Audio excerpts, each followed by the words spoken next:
So hello and welcome to another episode of Conversations with an Investor. This week's guest, we've got Derrick Findlay, the guy that's ran the proverbial marathon one-legged.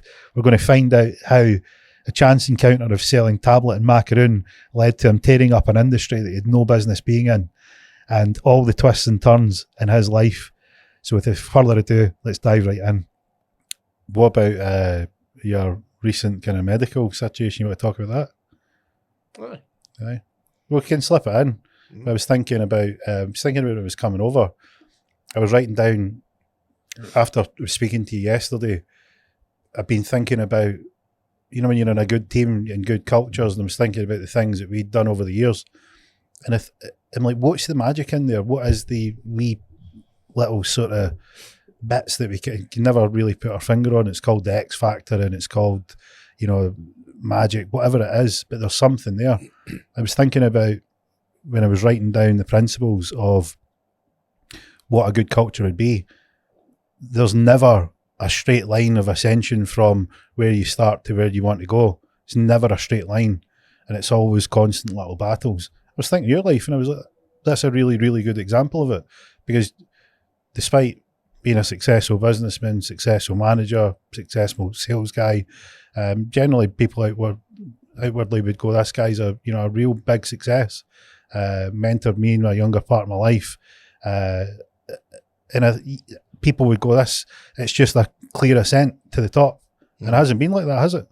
That's far from it. I would describe it as a duck in the water, swan in the water, but underneath the feet are paddling away. I think it was actually described to me once that it's like you've done it, but it's like run a marathon on one leg, whereby it was a hell of a lot easier if you had two, but I've had one. So there's been a lot of, it's been challenging, you know. I think it was about 47-year-old, 48. I was diagnosed with ADHD, which explained a lot. At school, I just struggled. It's not that I was a bad kid. I just retaining information super hard, and I've carried that right through. So did you know that early on? Like when did you first know? When I was 47. I always knew there was something different about me. You know, looking back in my report cards, they were, Derrick needs to try harder, Derrick needs to concentrate more, Derrick needs to do this. You can't get away with that nowadays in school, but back then you could. So, yeah. And was that just from an academic standpoint, or was? Yeah, but then people think instead that I am academic. I don't personally think I am. I don't see myself up there, but I'm a worker. Maybe not so much now, but I've put in the work to get to where I am. Did you get your work ethos from having to try harder when you were at school, or did that come from somewhere else? I'm not sure, if I'm being honest. I was an apprentice cooper, and that's a hard gig. I think that really set me up in life for on a good ethos. For everybody that doesn't know what a cooper is, how would you describe a cooper?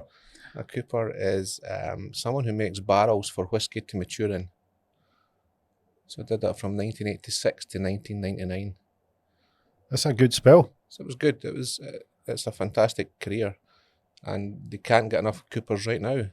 But I would never go back to it, because that's working. That's hard work. What was it like being a cooper? Because it seemed to be a dying art, and then it's sort of had a resurgence now. Yeah, I mean, it's a bit dog eat dog, if I'm honest. Back when I was coopering, it was PBR. You're paid by results. So for every barrel you made, you got money.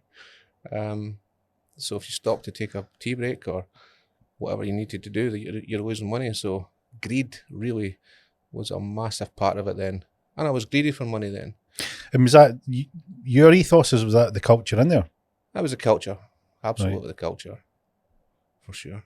So is it like you're going in there, you're an apprentice, you're learning off these sort of older guys? What was it like when you're out the academic environment, so you're not under the same pressure to retain information, you're now using your hands? Did that change anything in terms of how you seen how things go together? Yeah, I was in my glory. It was good. You know, I could put my skills, my speed, what I've learned in the trade, and put it to test, push my body every day.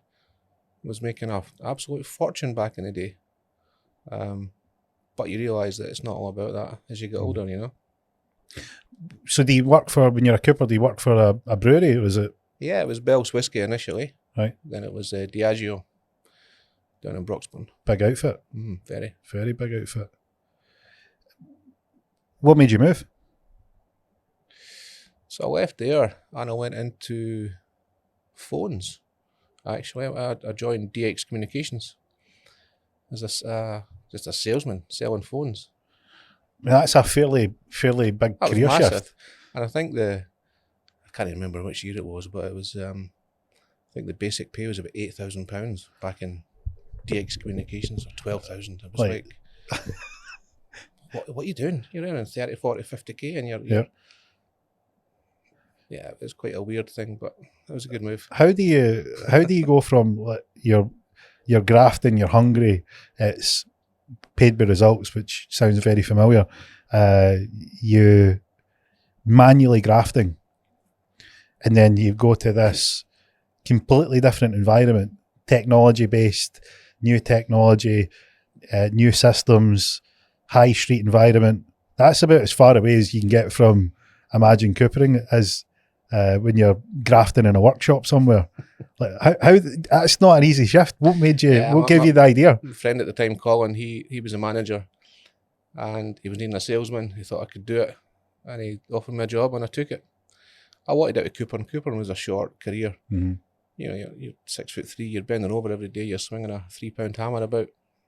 That's a tough gig, and I didn't want to be crippled when I was older. What do you think Colin's seen in you?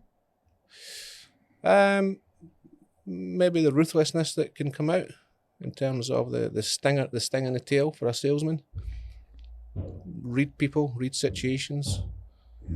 Colin was good at that, I think. Ruthlessness.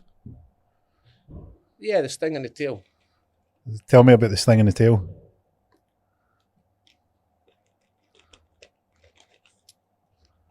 Well, it's quite hard to describe, isn't it? The sting in the tail. I'm thinking scorpion. Right. That's what comes to mind. So ready, within range. Yeah. It's always in the back pocket, and then you know when to release the venom, if you want to call it that, or release the sales pitch, or release the certain words at certain situations, reading the situation to then get the sale. It sounds like timing. Well, yeah, that's another way of putting it then. Timing, yeah. How did you know that from Coopering? Well, I didn't at this point. It was Colin that saw it, probably. Right. Self-belief. Yeah. Did you have that? Yeah. Like, is that been a constant in your life, or is that something that's grown? It's grown, yeah. It's plateaued now. I don't have the same drive as what I did. But it did grow, yeah. Do you think they're connected? Probably, yeah. Do you think you need one for the other? Need what? Sorry. So you said that you had self-belief and it's plateaued recently, and that means you're not as driven.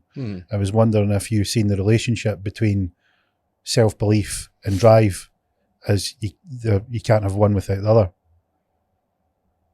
Yeah, I would say they're married up. Yeah, that's an interesting perspective. I never had it like that. Yeah, it's good.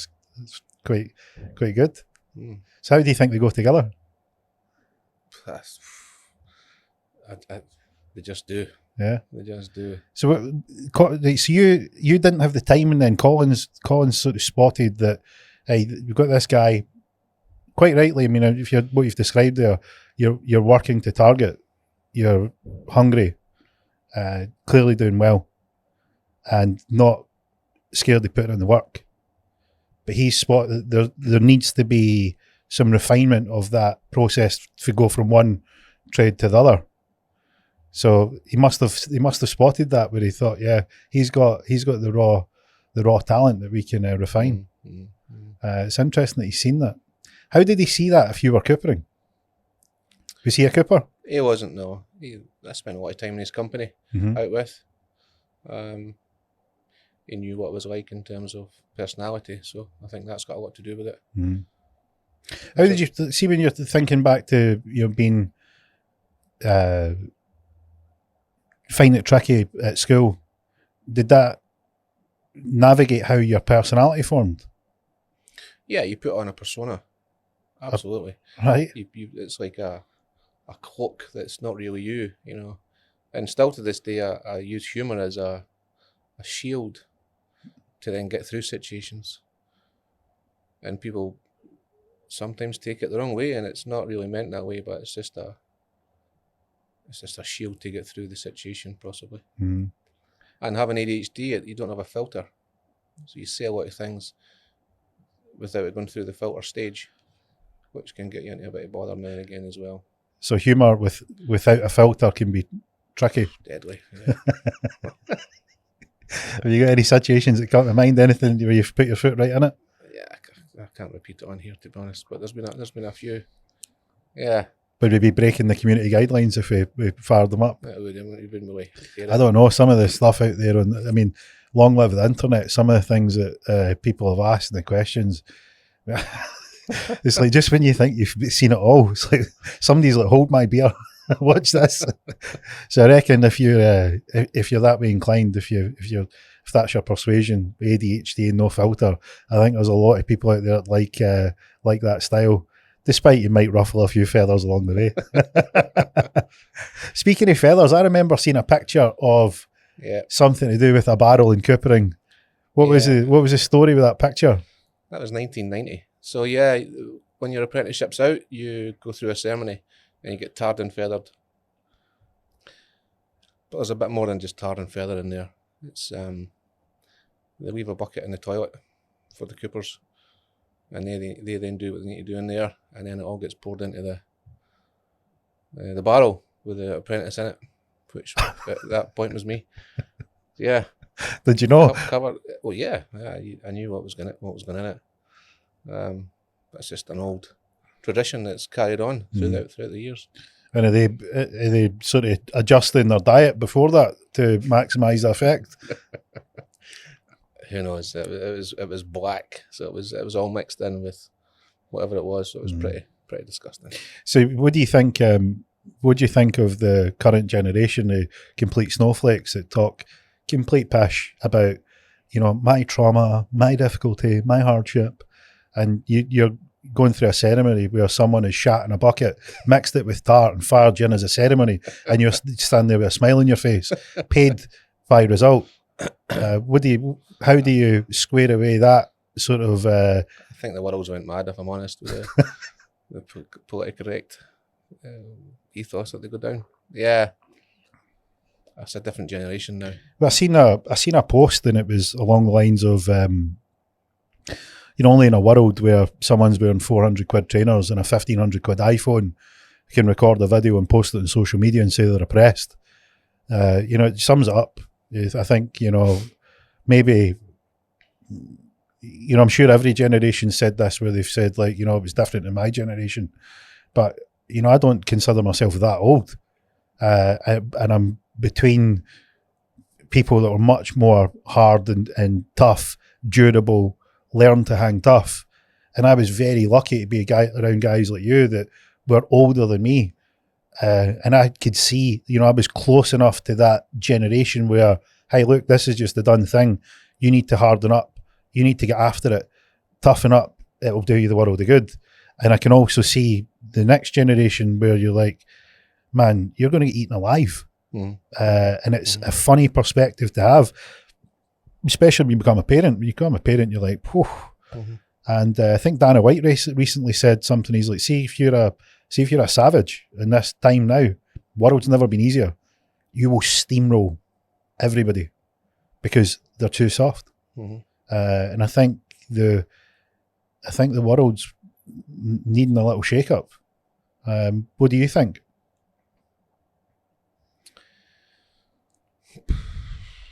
Yeah, I mean, we keep going back to it. It's a different generation. I don't think the work ethic is there for people coming through now.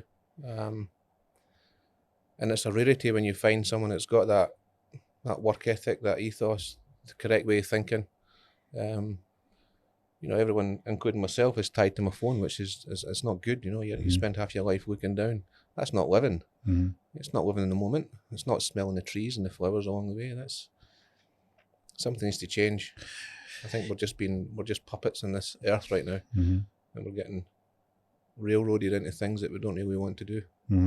That's another topic. But I mean, the thing is, Derek, is we are the last generation that knows what it's like without that. Like, we have living memory of what it's like without the devices. Like, we knew there was a life without them, and there's a whole generation that literally from the age of 2 they've been, essentially hooked to a device, and they don't know what it's like. But when Wi-Fi goes out, people are sort of, it's probably their trauma, probably their struggle. I went into a restaurant and the Wi-Fi wasn't working, and I've got PTSD because of it, that I can check an Instagram story or something. But we're fortunate. I think we're lucky. I think that I'm really lucky that I know both sides of it, because when we were coming up through the world, we understood work ethic, drive, what it was like to be in an ultra high performance environment. That if you messed it up, it was you. If you done well, it was you. You took full accountability for it. And that didn't happen the day one. It was a constant battle all the way through. And it's interesting that you think, thinking about Colin there when he's saying, like, I've spotted this guy and seen something in him, seen the potential to move from an environment as far away removed from technology as Coopering can be, and they're slightly sort of ropey ritual in terms of tar and feathering and a bucket of toilet excrement. And then going and seeing, like, I see something in that guy. What was the training like? Like, was it Colin that done your training, or did you?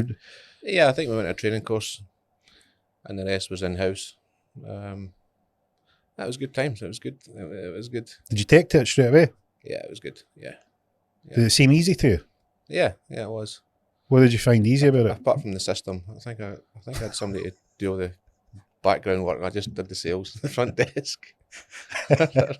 I remember being at the front desk. Now, if you're at the front desk in any shop, you got all the riffraff coming in, and they're asking if their phones are broken and stuff like that. And I remember one guy, his name was Donald. When I'm in for Donald to get my top up my phone, it was back in the what were they called? You top up the phones, prepaid or something like that. Pay as you go. Pay as you go, that pay as you swagger, that's it, pay as you go. And I'm for Donald. Donald's dead, he's dead. I used to just tell everyone Donald was dead, and then just do the sales myself.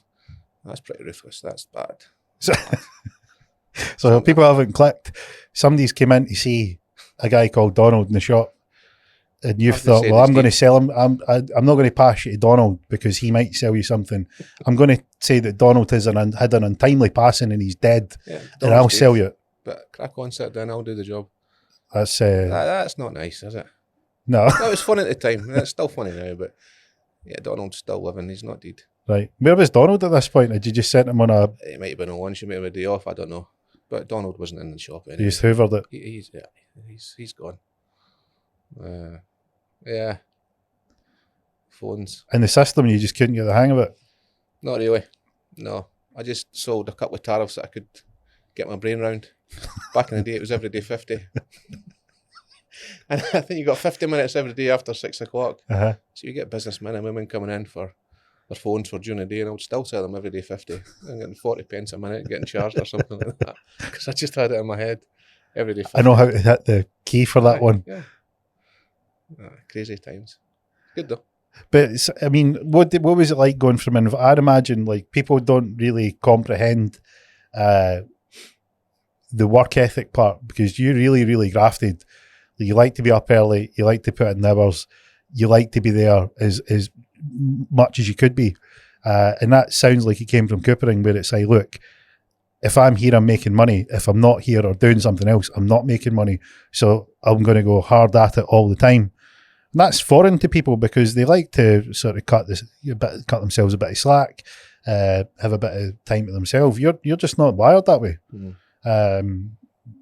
So I can't imagine what it was like going into an environment where you're used to being flat out 100 miles an hour, and then going into an environment where they're saying, hey, look, if you sell things, we're going to pay you money. We're going to pay you for everything that you sell. The more you sell, the more you make. Mm-hmm. And then what's it like going into an environment with people that are just sort of lackadaisical? You must have just thought it was like a lottery. Yeah. I mean, it took a while to adjust, if I'm honest. I mean, you hit the nail on the head there. You can see a lot of lazy people when you walk in somewhere. And I've kept that trait throughout. And that's one of the skill sets that I still use to this day is you can see who's who in the zoo, really. If that's the way you want to put it. But yeah. How did you learn your art of observation? When did that go? But how long have you known that you've had that ability? Even when I was 8, 9, 10 years old, I always had a kind of gift there, if I'm honest. That I could see past things or see things or read situations. I'm not sure if you're born with it or it's something that grows in you or you learn it. I mean, I've never read a book in my life, so I'm not reading it from books. It's all intuitive. I wonder if your environment in school, feeling a bit alienated and that it's quite difficult, it's quite hard, maybe that was the right type of environment where you could hone that skill, because you're having to focus on something, because otherwise you'll just daydream, and maybe you're paying attention to the people round about. So rather than necessarily working out algebra or is it Pythagoras, you're observing what's going on. But I mean, I wouldn't change the road that I've had. You know, I am where I am for all the lessons that I've had in life. I wouldn't change it. If I was to go back, I'd love to have the knowledge now. When I, going back to I was 13, 14, 15, 16, and have the knowledge that I've gained, but I probably wouldn't change the path I've had, if I'm honest. What do you think you would do? What would I do? If you were 13, 14, what would you go back with that knowledge? How does that look? So, I think my personality would come a bit more back in the day if I was to step back in time. The chat lines would be a lot better for sure. There's a few crackers now. Did you have a few dodgy ones back in the day? I mean, I was quite shy. Really? Honestly, I was shy at school. Yeah. What, at 13, 14? Even at 15, 16, I was wasn't wild. Didn't get into party. Wasn't drinking. Wasn't doing drugs. It was quite a civilized life. Do you feel like you missed out a bit? Probably. Making up for it now, though. I mean, went right off the rails since I was 50. It's all good. What do they call that? What's the expression? It's not Sonia Wild. It's something similar, when it's like you have this path in life, midlife crisis, that's it. Yeah. So it's like the perpetual thing. Yeah. Work hard, I'll get a job, I'll do well. Yeah. Before you've got all these plans, I'll do that next year. 25 years go by and you go, shit, I was supposed to be doing all that stuff. And now you go, well, how long have I got left? Yeah. I've got a muffin top, I've got a midriff, I've lost my hair, I've got grey hair, if I've got any left, and I want to go, I remember I was wanting to go and do X, Y, Z. So you can see how people fall into the trap. But the difference with your life is you've had so much variety. Like you've never stuck at the typical career path where you 30, 40 years in one trade and then sort of hang your tools up. The good thing that you've had for maybe missing out in school or missing out at that time in your life, you've had a good bit of variety. Because it didn't stop at phones, did it? No, so from there I went to Phones For You, ran a couple of shops here and there, and then joined C.R. Smith back in 2002, I think it was. Home improvement, selling windows and doors, and went from zero to hero in there. Made 6 figures, which was crazy, to be honest. And then set up my own company in 2008. So you're coopering, right? Just to recap there, you're coopering, you're doing well. but you're swinging a 3-pound hammer, you're bending over at 6'3". This isn't a path that you can go on for forever and ever and ever. It's gonna come a cropper at some point. And then you go into this crazy technology-driven hot industry, which is mobile phones. You need to deal with a system. You're quite happy to say that the guy's Donald's dead. He's gone. He's a goner. And you're selling people tariffs, the only tariffs that you can get your head round in the system. And in a whirlwind in 3 years, from 99 to 2002, you've tore it up a storm. You've outpaced everybody. You've then ran a few shops to the point where you've climbed the ranks that quickly in a super fast-paced industry from a guy who was shy, didn't do well at school, struggled to retain information. You've went through it like an absolute whirlwind. But that's incredible. I just think it's like I just have that vision in my mind of the Tasmanian devil just tearing through an industry that he's got absolutely no right in being there, because you should be able to retain information. You should be the cutting edge of like all things shiny, and you weren't. That wasn't you. So how did you manage to do so well? What do you think it was? Driven. All that I knew was work, and to work hard and to get the results. I relied on my own personality and skill set to get by. But here's the thing though, is there's lots of people that work hard, but they don't necessarily have the talent. No. I mean, you're in a performance environment. Talent can beat hard work. So it can't just be hard work. There must have been something else there. So it's the spark. It's the little bit inside you that is just better than someone else. Must have been what Colin seen. The spark. Because I remember I put a post up and it was hard work beats talent. Sorry, talent beats hard work. And if you can combine talent and hard work, you look unstoppable. You look like you're in rare air, because it just looks like it's so easy, but people don't know what goes into it. Because the people that are talented don't want to put in the hard work. The people that need to put in hard work aren't talented. So to get someone that's got talent that's prepared to put in the hard work is rarefied air. And that, to me, listening to you, what you've said there, that's what it looks like. Looks like someone that's had the drive and the determination and the self-belief to go, hey, look, I can stick in here, but also had a bit of talent that they've developed and just took over an industry by storm. And in 3 years, I mean, that's unheard of. So you walk in the door, $8,000 salary, just a salesman, never been in a shop before, been swinging a hammer like a knuckle dragger, battering barrels, to, hey, look, do you want a couple of shops to run?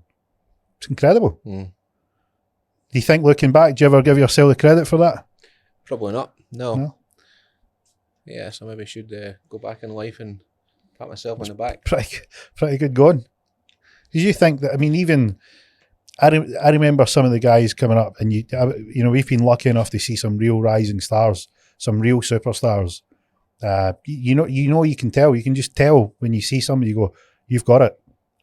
But how many times have we seen that magic where someone's prepared to put in the work and they've got it? It's few and far between. It's rare, yeah. Rare. And it's even rarer to go, you weren't in the environment that was conducive to. So didn't do well at school. Literally a knuckle dragger bashing a hammer on barrels, to, hey, look, I think it was a masterstroke from Colin, if you ask me. Fair play to him for seeing that in you. But very, very rarely do you see someone that's prepared to go all out and develop the talent. So I think you should maybe, some point take stock of what you've done. Give yourself a bit of pat on the back for that, because that's it's not something you see often. So you move on to C.R. Smith. What was that like? C.R. Smith. It was good. Jerry Deary at the time, it was his company. I think it might still be, although I'm sure he'll be retired by now. But I liked Gerard. I liked his directness. I liked his ruthlessness. and I got on quite well with him. Again, the calls were arranged for you. It was either 3 o'clock, 6 o'clock, 8:30, and sometimes you had 3 calls in a day. I'd be sitting in the house at 8:30. I'd already done on 3 calls, and that didn't go down too well because you're meant to stick to the script, and you're meant to stick to what's been there in front of you, and this is what works. I kind of bucked the trend a wee bit, and I was still bringing the figures, so I kind of got away with it, if I'm honest. Mm-hmm. But yeah, it was good. What was the environment like? What was the difference between the environments, Coopering to phones to C.R. Smith? Because they're very different beasts. Mm. So you seem to have a degree of adaptability. Yeah, but at the same time, you're kind of working on your own as well. Right. A bit of a lone wolf, whereby Coopering, you're in your own wee bubble. You're making your own barrels, and you're earning. It's the same with selling, or it's the same with C.R. Smith, whereby you don't go out and sell, you're not going to get paid. So you're not relying on anyone else. I'm only relying on myself. Mm-hmm. I think that's what works. Yeah. And was the environment different in C.R. Smith to the phone shop?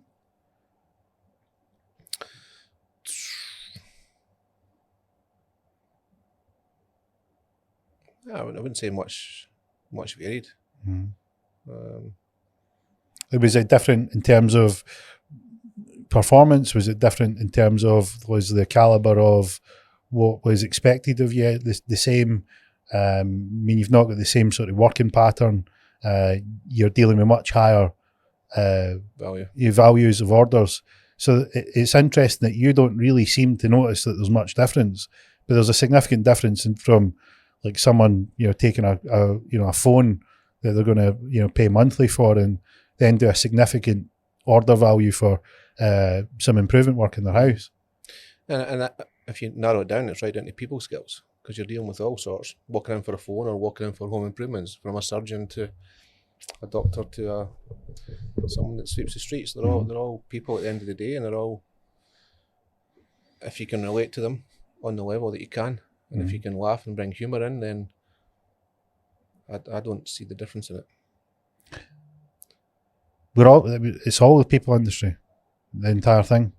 So you can go to all corners of it. It's all people, because you can see even the computer algorithms that algorithmically trade, almost sort of detached.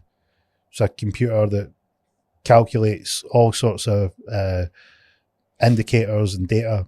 And do you know why they need to adjust the algorithms frequently? Because the algorithm can't work out human behaviour. And the human behaviour is in everything. So if you understand people, you can understand the movement of just about anything. Mm-hmm. But most people don't actually understand human behaviour. And that comes back to your observation skills, because you're able to observe, you're able to notice, you're able to read a situation. What was the change like? So you're obviously going and seeing these people, you're having interactions.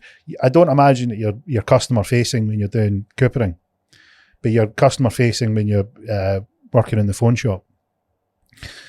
So I imagine that's like the crucible of where you can really sharpen your ability to read people, because I'm sure if you're coopering, what are you doing? Like, you're going home at night, you maybe going out the weekend, you see new people, but that's really it. But when you're seeing 10, 15, 20 different people a day, 7 days a week. Yeah, if you break it down to that, it probably was the phone shop that started it. That's the crucible. But then thinking back, when I was 15, I used to sell tablet and macaroon round the doors. Did you? At Decament, yeah. And again, that was a skill set. That's where it started. And before that, again, when I was a cooper, I used to make, in my mum and dad's shed in Decament, I used to make miniature barrels and plant pots and go round. My mum and dad used to drive me, because I couldn't drive at that point. I must have still been 16. I used to make and sell them to the garden centres, Woodthorpe and Williamson's, and I couldn't make enough in the shed for them to buy them. So yeah, I mean, it probably goes back further than that. So I've always had something that's driven. We're finding the clues. Success leaves clues, and that's Where did you get the entrepreneurial spirit from? Is that from your mum and dad? Nah, the average people. If it was up to mum and dad right now, I'd still be doing coopering. They didn't want me to leave the cooper industry. So I don't know where I get that from. Was there nothing like, did you see something on TV? You said you didn't read a book. It's probably self-doubt where I've had to try and prove myself. So I doubt myself at times, all the time. And it's trying to prove to myself that I can do this. So yeah, I guess going right back to school, there was a lot of self-doubt. You know, I was stupid, I couldn't do this, I couldn't do that, I couldn't whatever. So it's proven to myself that I can do it. So maybe that's where the drive comes from. Yeah, that would explain the drive, but you could have applied it to football or a sport or many of the other things. There's easier outlets for that. I mean, to go and come up with an idea of, hey, I'm going to make these whiskey barrels and go and sell them around the stores. That's a very interesting sort of. That's what I knew. I knew how to make a barrel. I knew how to make them smaller. And I thought, well, the garden centres sell them, so let's link it up and go and sell them to the garden centres. That might seem easy and obvious to you. That's not apparent to the majority of people. Say, 95% of people aren't going to make that link. And I do think different than most, in most situations. Not always correct one, but 99 times out of 100, I'm not far away. It seems, listening to how you're describing it, it seems like it's fairly simple in your mind. It doesn't seem like you're getting in your own way. No, there's it's black or it's white. It's that's it or that's not it. It's pretty simple. Yeah. You're not really attaching anything to like the what ifs. It just seems like A plus B. If it works, it works. If it doesn't, we move on. Yeah. You seem to be getting it really right. Yeah, there's been a few. Well, I haven't seen a few. There's been a couple of bumps in the road here and there, but that's life, and that's. Do you think the tablet and macaroon was the point? Was that where you went to the bar? You thought, if I can sell tablet and macaroon, I can sell barrels. Was that the inception point? Most likely, I could make things with my hand. I can talk. But could you talk then? Was that because you said you were shy? Well, yeah. I guess I had something. And again, coupled with a work ethic. Right, so we go around the local high school. Like, we go and ask the 5th or 6th year students, who's the shyest in here? Like, we get the 10 most shy people and we say to them, hey, look, we want you to go in with this barrel to that garden centre and want to see if you can sell them it. Like, they are going to melt. They're going to literally implode. Right, so there's some magic in there. And it's like, in this hand, you've got the shy, sort of self-doubting 15, 16-year-old dude that's just not really sure. And then you've got this entrepreneurial kind of spirit that's like, well, it's really straightforward. They need this and I can make it. So I'm going to go and sell them it. They're opposite ends of the scale. Yeah. So you must have, this is where the self-belief thing comes in. You must have had the belief to go from there to there. And that's the self-belief. I guess failure was never in my vocabulary.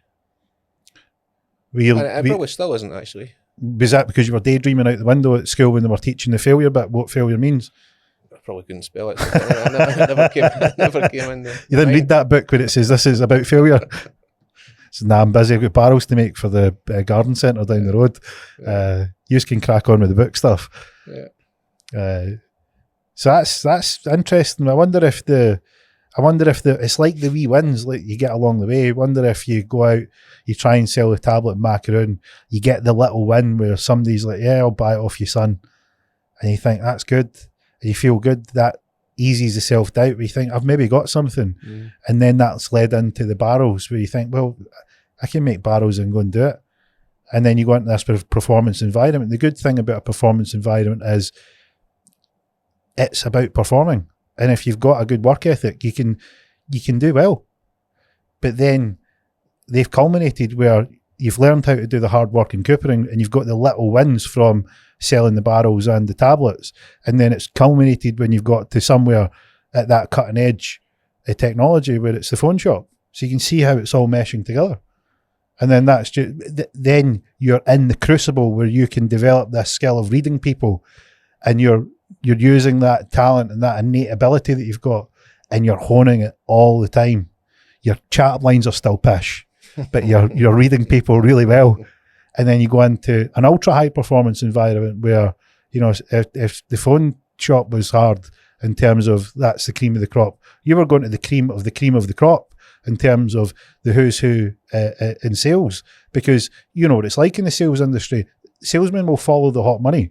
Wherever the biggest prize is, they'll go. So if you go to the place that's got the biggest prize, then you're going to find the best. So you take a guy that's shy selling tablet, and he ends up the cream of the crop in the cream of the crop in the best crucible of them all to develop his sales skills. And you say to him, what's the key to your success? He says, well, getting over a bit of self-doubt, selling tablet and deciment one day, and then I sold barrels, and then the rest was history. Like, it makes sense. So you see how these little wins and these little successes are really, really important. And that's, you have put yourself in that place because you've made the decision, right? What was the decision that day with the tablet and macaroon? You didn't need to go out. You didn't need to chap any doors. You could have just said, no, I'm too shy. But you put yourself in the environment. You put yourself in there. You were in it to win it. You got a little win. You also faced rejection. So you knew what it was like to be rejected. That toughens you up. So you now know that rejection and not winning them all is part of the game. And then you go to the garden centre and you think, well, I can be told no. If they tell me no, I'm used to it. And you go there, and then you get into the coopering, high performance, great, really good work ethic, good, I can prove myself, just killing the self-doubt all the way. Self-doubt, well, I can't self-doubt myself. I'm making great money. I'm a young guy. I'm paid on performance. The value that I'm putting out is being rewarded, so I can't doubt myself. Then you go to the phone shop, and you have no rights being there. You're a knuckle dragger that knows 2 tariffs and doesn't know the system, and you're smashing it because you've put yourself in the environment. You've put yourself in the place. You can handle the rejection. You can put in the work ethic. You can hone your talent. It's no mystery why you were a success there. There's no mystery to it. But people looking out would go, I don't know how he does it. And you go into arguably one of the most difficult sales environments in terms of C.R. Smith, and you smash it. Absolutely tear it up. You've got the ear of the owner. You're bucking the trend in how things are done, and you're sitting at the top. So things are looking rosy. Yeah. Why are you not just, living life like a doctor? Yeah, that's one of the things whereby I think you need to keep going. I'm always trying to prove, always trying to get the next thing, always trying to be the best at what I can be, whether it be in business or otherwise. So yeah, I left C.R. Smith 2008 and set up First Choice Living, which is a home improvements company. And from there, grew from selling windows to doing home improvements, from extensions to garage conversions to conservatories. The team got bigger and bigger. I bought a building in Bathgate. That was the base. And things were flying high. But as you know, having tradesmen are either really good or they're really bad. Try to get tradesmen to come at a certain time, carry out a job to the standard that I would want is hard. And I was getting more frustrated day by day. So I ended up selling the company in 2021, 22, something like that. And it was the best thing I ever did. But prior to that, I set up another company called Float Scotland, which is flotation tanks, zero gravity. And that's in Bathgate as well. And that's what I'm currently doing. So yeah. you said something there. You said you're always looking to prove. What is it you're always trying to prove? I don't know. I don't know what I'm trying to prove. I've got nothing to prove, if I'm honest, to myself, because I've done what I wanted to do. But there's something there that's the self-doubt, the don't believe in yourself part. Never think you're good enough. What would you say to someone that really hits the spot for them? This is for a lot of people that they've got in touch when they've listened to some of these conversations, and they sort of hold people in really rare air.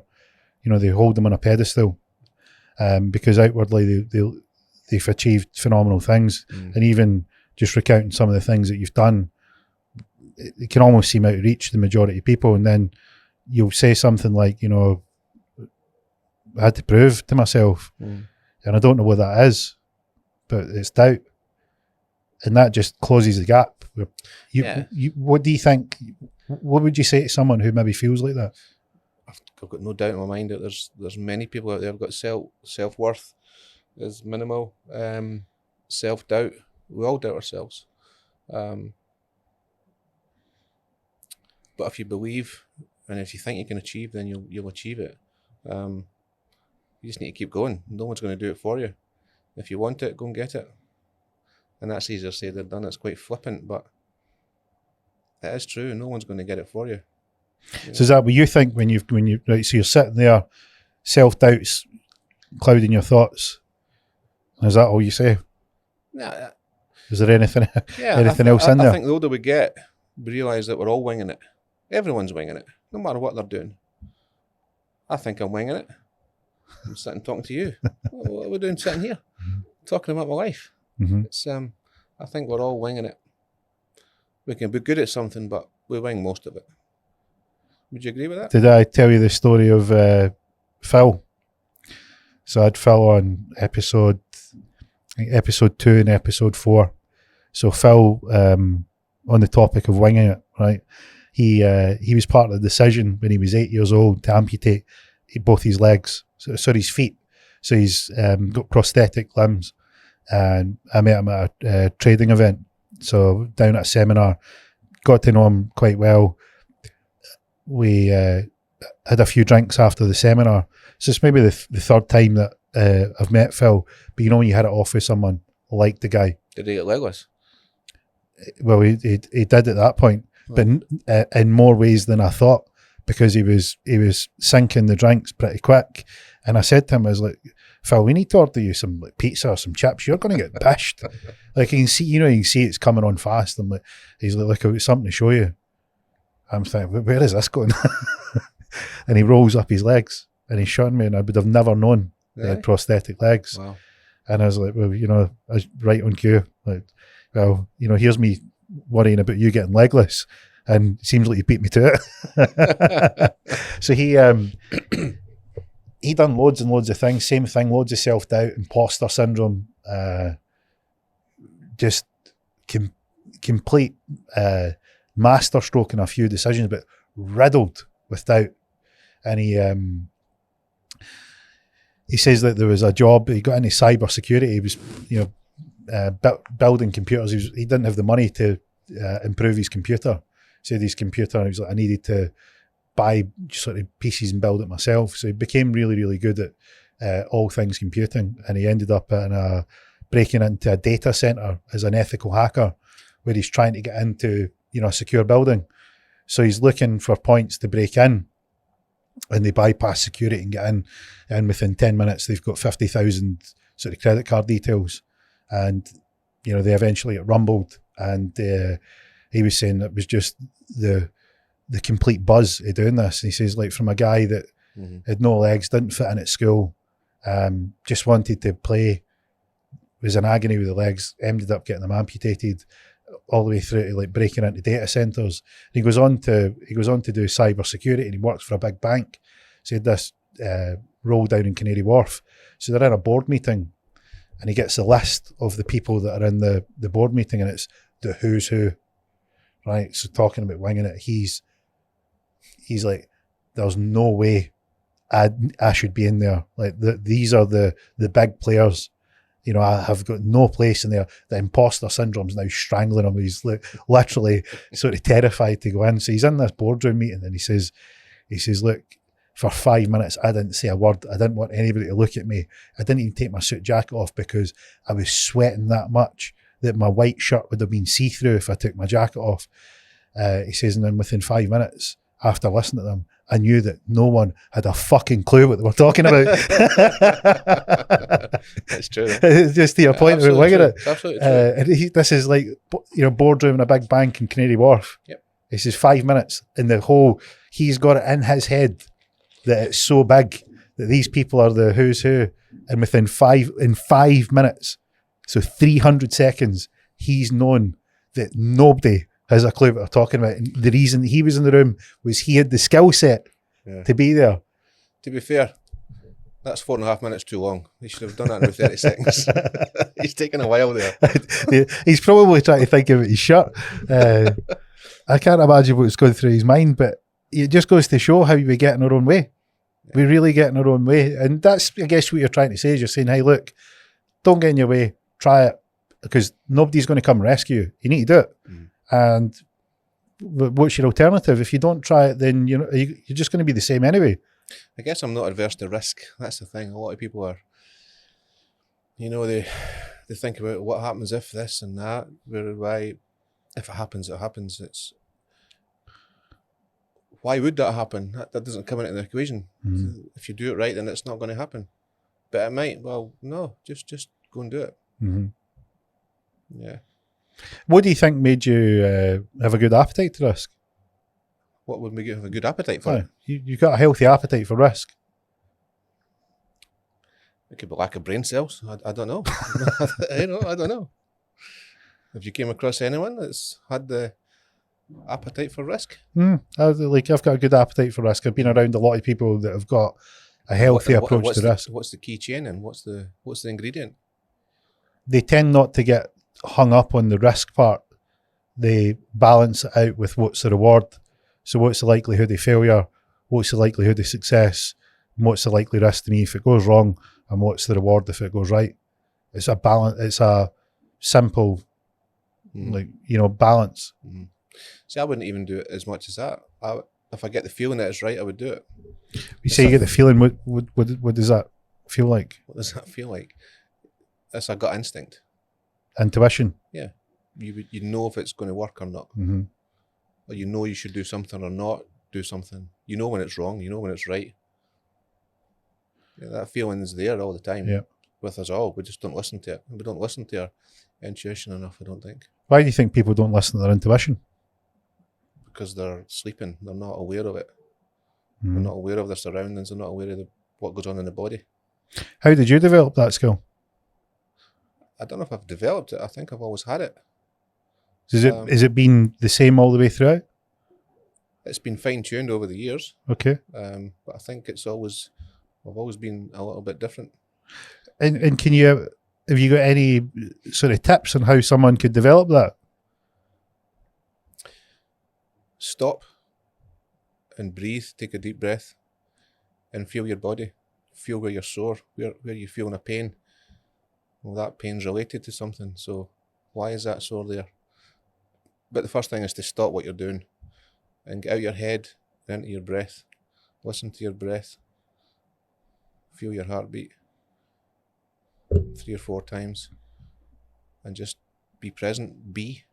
We're too busy running about like flies, we're not living right now. We don't have our dinner and taste the food that we eat. We're too busy thinking about what we're going to do at 8 o'clock, 7 o'clock, what we're doing tomorrow.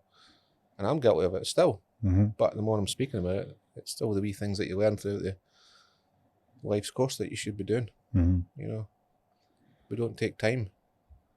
Everything's at 100 miles an hour. It doesn't need to be like that. I've got a question for you. Did you breathe and go through that exercise when you famously made the newspapers for your ad campaign on the side of the motorway? Did I breathe? No.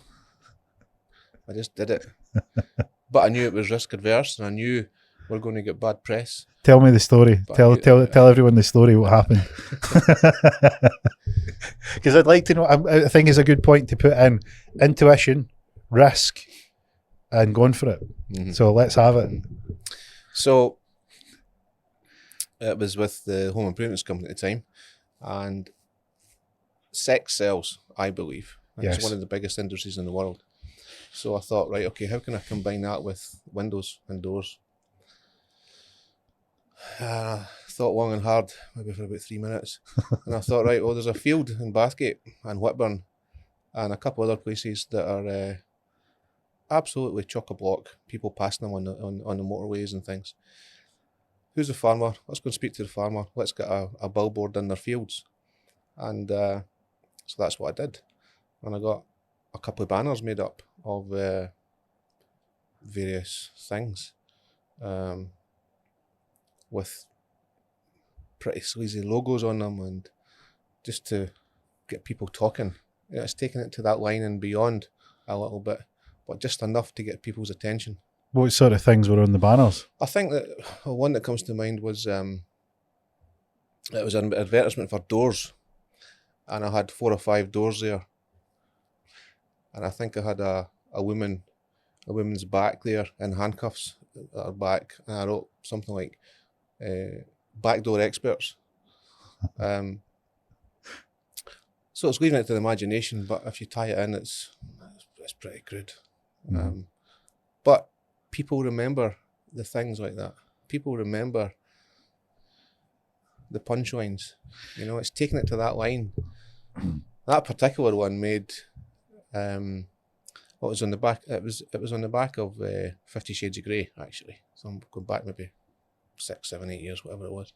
And we got a letter from London, from her solicitor, to say, you can't be using our stuff, you know. So we took it down anyway. But it was good. It's making London, you know. Yeah. It made STV. It was on Radio 4th. It was on all the papers. It just went crazy. No such thing as bad publicity, is there? There isn't. No, there isn't. Was there not one with the M8 motorway? I remember the picture of the window, and there was some window of some kind, and there was a woman in it with the lingerie, the stockings and the bra. That's right. And it was splashed across the newspapers. It was, yeah. It was. Yeah, and we thought, okay, we need to start mixing it up. Stop using women, we need to use a guy. So we got a guy, got a photograph, and I think the slogan was massive packages available, something like that. With a big banana, you know, through a sash and case window. So you think you were the early adopter of just before emojis kicked off, you were already thinking of the subliminal messaging that an image might portray? Yeah, it's trying to think outside the box, you know, and being that little bit different. Mm-hmm. You know, and that's risk, you know, because I'm sure there would have been plenty of people that didn't come near first choice because of the banner. Yeah. I remember one we did quite recently before I sold it. It was about kitchens. We were promoting kitchens at the time. So we went right back to the 70s, and the woman was at the dish, doing the dishes with a long dress on, and somebody complained that it was sexist because, you know, women do more than just wash dishes. So I ripped that down, and I did the same again. I put a guy there. So it was a guy that doing the dishes, you know, just... Did anybody moan about that one? No. Crazy old world, isn't it? Crazy. So for anybody that doesn't know you, 3 minutes that you thought about it is a fucking eternity. When you say you thought long and hard about it, 3 minutes is about as long and hard as you've thought about anything. Yeah, and that's a long time. Mm-hmm. Because a thought comes in and it's actioned. It doesn't go through a process, as I said to you. Mm-hmm. You know, is it good, is it bad? I just go with it, and if it's right, it's right. If it's wrong, it's wrong. You sound like you sound similar to Chris Crooks. Right. So Big Mikey was on, and he's I didn't realise how Big Mikey was in the tattoo industry. So the story goes like this: with Big Mikey on, unbelievable response, and Mikey's got on the autistic spectrum. He's got Asperger's. So we had a conversation about how do you deal with that? He was like, just being in different environments, he would really struggle, get warm, feel flustered, want to get away. And a 12-year-old girl had seen the podcast, and the parents were, really, really struggling. Girl wouldn't want to come out of a room. She had Asperger's. So the dad pulled her out and says, look, here's Big Mikey, just the same as you, and he's smashing the tattoo industry. And the wee girl goes on to watch how Mikey's handled it. 6 weeks later, the dad sent me a video saying, look, this is my daughter after seeing your podcast with Mikey, and she's just won a silver medal in one of the most competitive martial arts competitions. I think it was judo. And she's just won a silver medal from 6 weeks ago, not being able to come out of the room. And that was thanks to hearing Mikey. And there's a guy that's tearing up the tattoo industry. So he said to me, I was talking to him, I says, who's the guy? Who do you want to be? And he's like, I want to be the guy in the industry. I says, who's the guy now? Just like typical, who do we need to replicate? What are they doing? How are they doing it? Mikey's like, I don't know. He says, the guy was name's Chris Crooks. I says, like, so tell me about him. Where did he start? How long has he been doing it? Usual stuff. I'm now computing, how do you get there? What's the route? How did he do it? So Mikey's like, I've not a clue. So I sends a video, finds Chris Crooks. Now this guy is massive, worldwide, global superstar in the tattoo industry. So I said to Chris, I says, Chris, I've no idea who you are, but Big Mikey's told me about you. Fascinated. Be great to have you on. He's like, I'll come over. I'll fly over. So he's flew over, and we jump on the podcast, sit with Chris Crooks, and I was like, so I said, Chris, it's great to have you over. And I tell the story. Mikey says you're the guy and has absolutely no idea how you've done it. Let's hear it. This whirlwind journey, and I mean a Midas, just like you. If he said, I am completely winging it. He says it's like a ball, and I just throw it out, and it just goes. And he says sometimes it just goes and it rolls, and sometimes I threw it off the end of a cliff and it's just, he says, but just throw it out. And what you're describing is exactly what Chris is describing, where he's just like, just throw it out, just see, just try. You're just not in your own head. You're not in your own way. Does that sound familiar to what it feels like in your mind? It's just there and go. Yeah. Sounds about right. Seems like that's pretty liberating, that you don't, you're not holding on to this sort of over-analysis, procrastination, getting bogged down.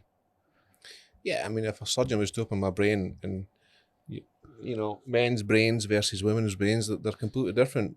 Well, what I mean by that is women's brains, if you've seen a YouTube video, there's like 100 different compartments. In women's brains, they've got a drawer for the house, they've got a drawer for the car, they've got a drawer for this, and they just pull one out, they do what they need to do, and then they put it back. Whereas men's brains, they're all over the place.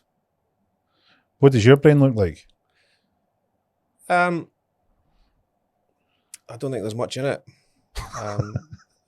in a good way, because I don't know how electricity works, but I flick the switch and it works. Yeah. I don't need to know how it works. Where about you're a sponge. You take the information in and you're studying things and learning things. I don't have that capacity to do that, and I've got no need to do it.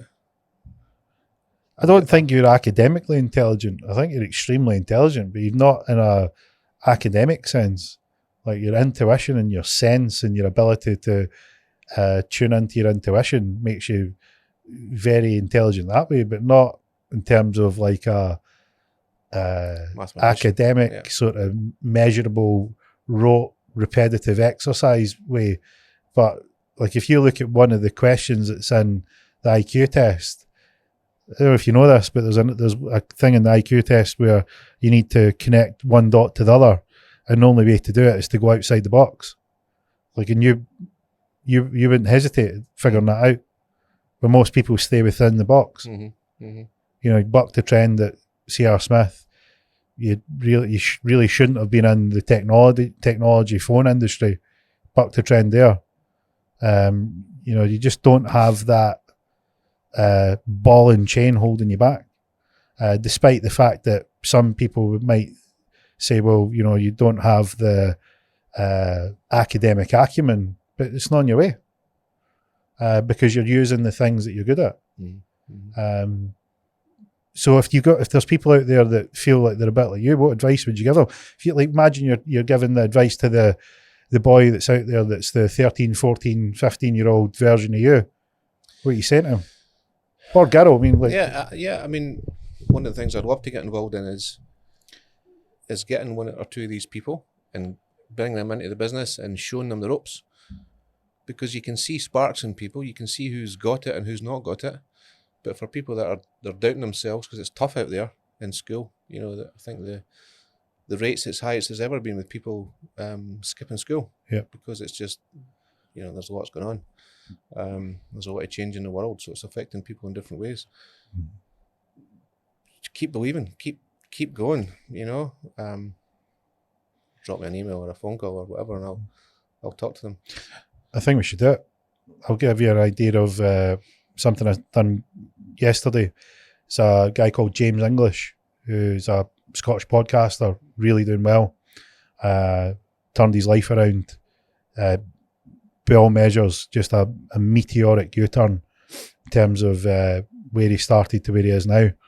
Done a documentary on YouTube about homelessness at Christmas and put up the link.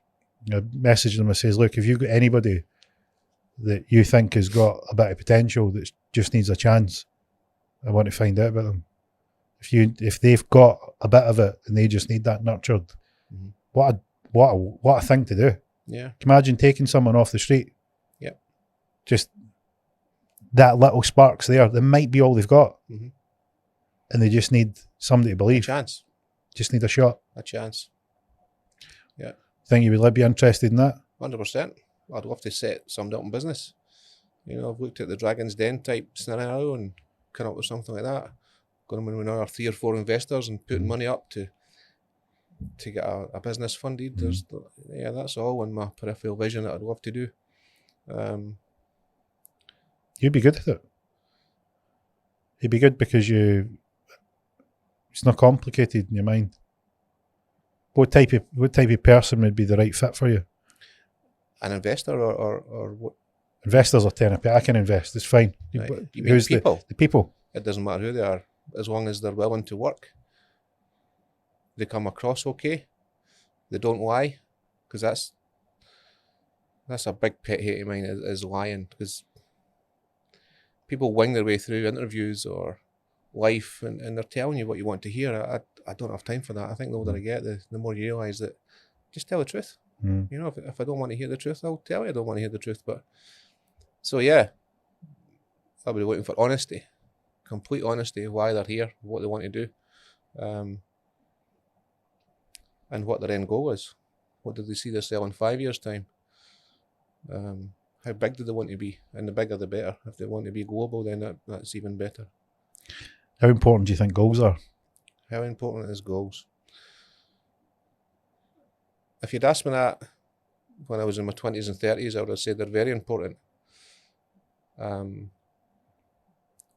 don't see them as important now, but they're still important. Going back, I set myself goals to have X amount of money in the bank, to have this car, to have that car. A bit like the Secret, as you know. And I ticked them all off as they done it. So as I'm speaking to you now, going back to what I just said there, they're not as important. They're just as important, but I don't see them as important because I'm comfortable in what I've got. Does that make sense? Yeah, I don't have massive ambitions or goals right now. Do you think you're there because you've hit your goals? Or hit the goals you set? I've hit the goals I've set. I just need to set new goals. I've not done it yet. Or move on to the next chapter, which is, as I say, setting up someone in business or giving a helping hand to someone that needs it. That's where I can see myself being. Top 3 things from you. Is goals number 1? No. What's number 1? In what respect? You're going out in life and you've got potential in you. You know you've got more in you. and you've got the doubt, but you know there's more there. It's the top 3 things you should do to go and squeeze that out of you. From your point of view. I've got mine, but I want to know yours.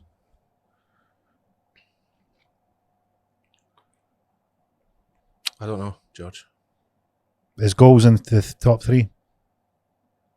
It hasn't crossed my mind, no. No. For me, it's definitely goals are in there. So it's goals is number 1. Number 2, you need to go to war with your mindset. The old you is going to want to keep you there, and the new you're don't quite believe it's real yet. So you're going to go to battle to go from one place to the other. So you need to be prepared to have that fight, and it's perpetual. It happens all the time. So you need to be prepared for that. And number 3 is you need the discipline. You need to stick in. It's going to be a rough ride, but you can make it. Because you need to believe in yourself, because you're right, that potential is in there. Right? Your goals are your North Star. Now, I don't mean material things. Maybe you want to help somebody in business. Maybe you want to be a mentor. Maybe you just want your kids to look up to you. Maybe you want to be a good dad, good mum, good son, daughter, whatever it may be. It doesn't need to be material, but you need to have something that's purpose. That gives you the direction. And then you need to start taking the steps, and the steps towards that direction is knowing that the old you wants to keep you planted and the new you's over there, and you need to fight that. You need to lean into the resistance, and you resist the pullback to default. They're my top 3. What would you think of them? That's pretty accurate. Yeah, I think we should get your grey matter turning over to see what your top 3 would be, to see how they weigh up. Anything else that you can think of that you would like to discuss? I think we need to come back on, because there's so much I've not touched on. Not even scratched the surface yet, have we? Oh, jeez, no. Men's health, the spiritual world, the realms. Maybe for another time. I'd love to have you back on. Mm. It'd be so fascinating. Well, if you get 15 likes, then maybe we can arrange another talk. We'll have them in about 10 minutes. Good stuff. It's been great having you on. Thank you.